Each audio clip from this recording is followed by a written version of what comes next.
This is a story of beauty, and how beauty can become a curse. Abuja promised her heaven, but it's not an holy ground. It's a jungle. And Sophie, she become a prey. One wrong move, and Abuja will swallow you whole. But can she survive in this jungle with wolves and hyena everywhere? Come with me. Let me tell you how she became a queen and how she lost her crown.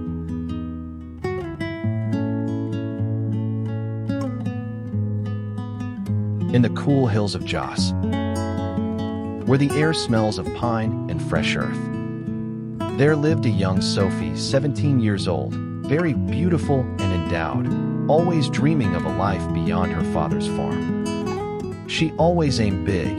She never loved to go for less in anything. Brought up under a strong Christian family, with her father, a retired teacher and a very devoted Christian, always tried within his means to establish the way of religion in her life. But Sophie has other things in mind. Always thinking of how to make it big in life is all her dreams. But when her beauty blossomed like the desert rose, people whispers followed. This child will bring fire. She succeeded in her JAM exams to study law at the University of Abuja. Prayers answered. Her dreams becoming real. She has it in mind that anytime she has the chance of relocating to Abuja, her future will be another history. Sophie gains an admission into the University of Abuja to continue her education. A big chance to escape from her farm and church's life in Jos. The journey to Abuja was not too smooth. It her first time to travel to Abuja, but she had been to other town in the country. She arrived Abuja in the evening. Abuja welcomed her with open arms for all her dreams to become a reality. Arms dripping in gold with exotic automobiles, vehicles, and sugar-coated lies. Skyscrapers winked like greedy eyes. And men in polished shoes promised her the moon for a price. Sophie's first transaction was accidental. One night, Sophie and the company of some friends went out to watch a new cinema in Wuse 2. They ended their outing in a nightclub, also in Wuse 2. Suddenly, a bored banker in a Tom Ford suit was seen when he slid a key to a Maitama suite into her palm. "Come keep me company," he said. She laughed. But when he added, "I'll cover your school fees this semester," her resolve cracked. She sneaked away from her friends and ended the night somewhere in Maitama with the strange banker. She was out of words when she discovered how much the banker had transferred into her Kuda microfinance account. She whispered to herself, "This is a big door opened." This is the beginning of her run's life, the new Sophie emerging.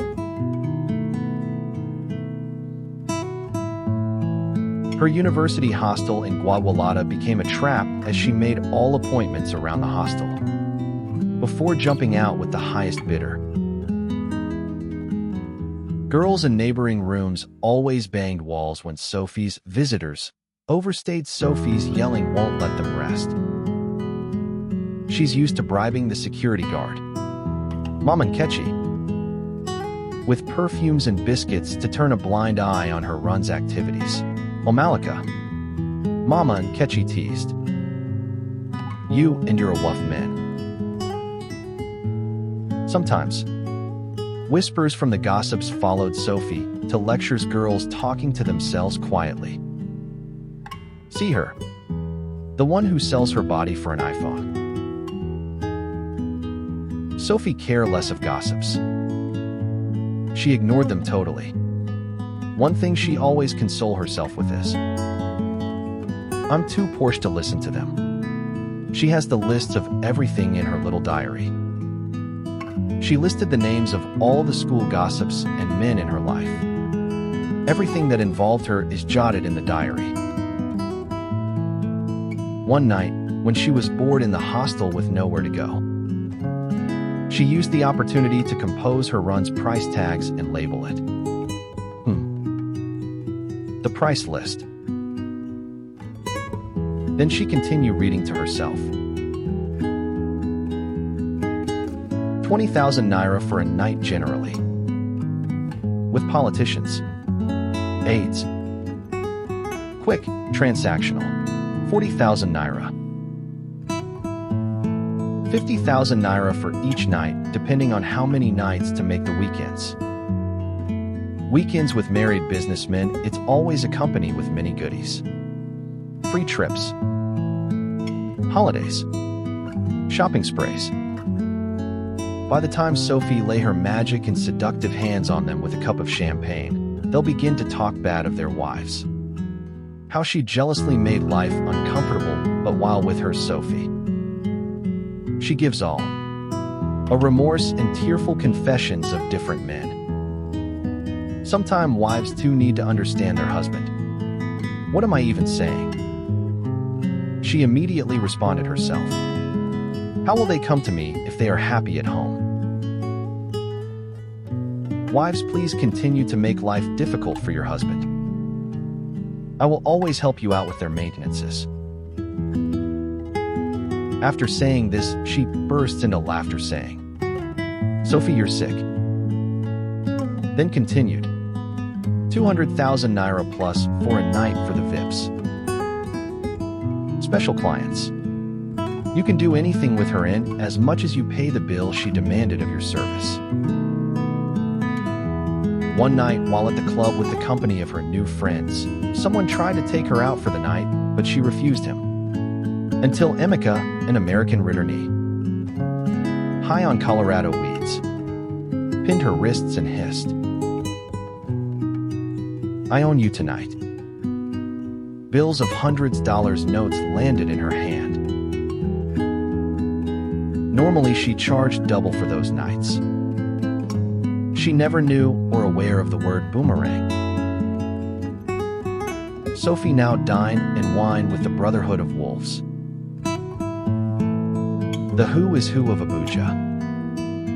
She now do her runs with some of the school gossips girls she later lured into the street runs. Tina, Tola, Nura, Faith, and Victoria, a pastor's daughter. She also named the group Coded 61, and within a space of time, they became talk of the campus with many other girls struggling to join them. But Sophie, being the leader, always refused, saying, they've reached their target of 6. Some offered her lots of money as a form of registration fee to accept them into the group. But no way. Coded 6 attended almost all the heaviest parties in Abuja, including the Senate's grooves, the minister's VVIP parties, and several other top dignitaries' grooves. They turned to horny. Everyone wanted to be with any of them. She rented a luxury duplex apartment worth 12 million naira annually in Maitama. They cruise around in fleets of cars and SUVs, all courtesy of their Abuja's who is who. Abuja's elite circled Sophie's Coded 6 like hyenas as they attended a pickup parties in Asokoro mansions on a Friday night, where men bid for girls in veiled auctions in a kind of an orgy party. A governor's chief of staff, reeking of local gin, demanded she kneel. I paid for a queen. He slurred, stuffing dollar bills down her blouse. She vomited afterward, but kept the cash. In her own mind, she thought of her brother's tuition fees that was due. Meanwhile, she has a percentage on every member of the Code 6 group. One thing she always made each member to undergo: a very powerful oath of trust. They also participate in other illegal runs with the top men in Abuja, which they call Code Drop. They have the contacts of almost every top man. Only God knows what Code Drop is all about. That it remains an anonymous title till date.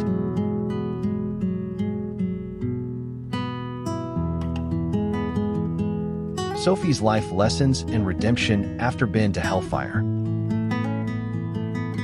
It all began after honoring an invitation by Delhi, an Abuja big boy that deals on gold and diamonds. Delhi came with his Brabus G-Wagon Mercedes-Benz with tinted windows to pick Sophie and two of her friends for the house party in Lokagoma. They were surprised at what await them at an unknown destination. Delhi took them inside the rented apartment. 6 men appeared as Delhi smirked. We paid for A***'s gangbang queens and their full organs harvesting. The girls got scared. They were beating up, injected with drugs and gangbanged until they almost passed out, and the horror filmed by Del. They were kept in the dirty apartment tied and blindfolded for over 48 hours before the men show up again. This time with someone that sounded like a medical expert. He instructed them to give the victims light food to eat. He needed to harvest their organs while they're still alive. He turned to Delhi and said, "Their dead corpses are useless, so make them live if truly you guys need the money on the deal for real." As he finished talking, Delhi faced Sophie and her half-dead friends tied together saying, "Please don't die, oh. It's your being alive tomorrow will determine my next breakthrough." As Sophie heard this talk, something sprang up in her brain. To herself, she murmured silently saying, "I have to die before I die tomorrow from the hand of this devil called Delhi and his gangs." In the evening, Sophie became cold and mute. Delhi and his friends, on noticing her lifeless body, got mad at each other, started regretting the gangbang. That night, they took Sophie's body and dumped her by the roadside to bury her. Some good Samaritan passing early the next morning saw her body where they dumped her. She was rushed to the National Hospital. An NGO took over all her medical bills. It takes her almost 1 year and 3 months to recover from the trauma and unconsciousness. As she regained her mental and memory health, she told them of her past wayward lifestyles. The NGOs took her out for counseling and rehabilitation. Her parents were invited over to reunite them. They've lost of hopes on her sudden disappearance for 16 months. The fate of her 2 friends were unknown since the culprit is yet to be arrested by the police authority. Nothing is heard of her 3 remaining friends as they ran away in fear of unknown assailants as their leader and other 2 friends disappeared mysteriously with no trace.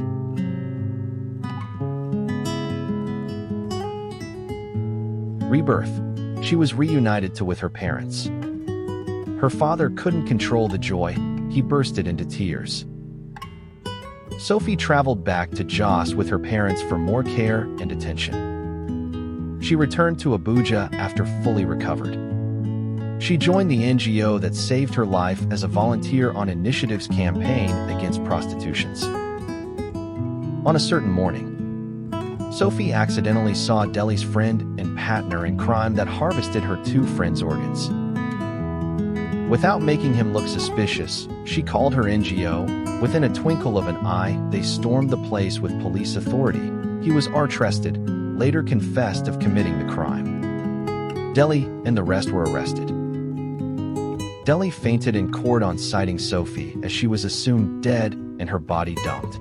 He pleaded guilty along with his gang's members. They were sentenced to life imprisonment. Sophie returned to Jos after her vengeance on Delhi. With the assistance of the NGO, she re-enrolled for completion of her education in a private university.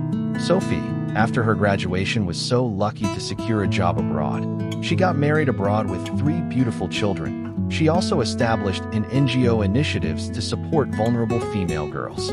She was recognized for her tireless efforts on campaign against prostitutions. She always used her past life to testify to the youths while encouraging them. Not everyone will have the same luck as hers. Morals lesson. Always be contented with what you have. Never allow bad friends to lure you into prostituting. Think of the risk and the aftermaths. Thank you very much for watching. Please don't forget to subscribe, like, comment, comment, and share our highly educational folktale stories to your friends and families. See you next time.